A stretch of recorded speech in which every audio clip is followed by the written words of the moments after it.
Inilantad ng kapamilya actor-director na si Coco Martin ang dahilan ng kanyang pagpili kay Maris Racal bilang isa sa mga bagong karakter sa Batang Quiapo.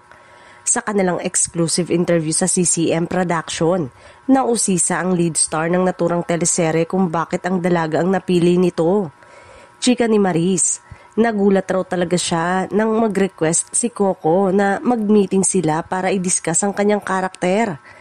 Personal kasing pinili ng actor-director ang bida ng award-winning film Sunshine para gampanan ang karakter na si Ponggay Garcia, isang pulis.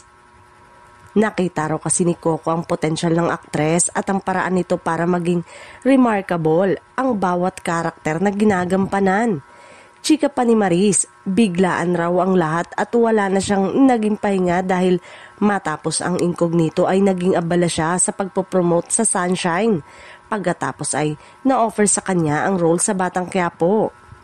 Excited rin siya sa pagpasok ni Maris dahil paniguradong may bagong putahe at energy na maihahandog ito sa madlang people.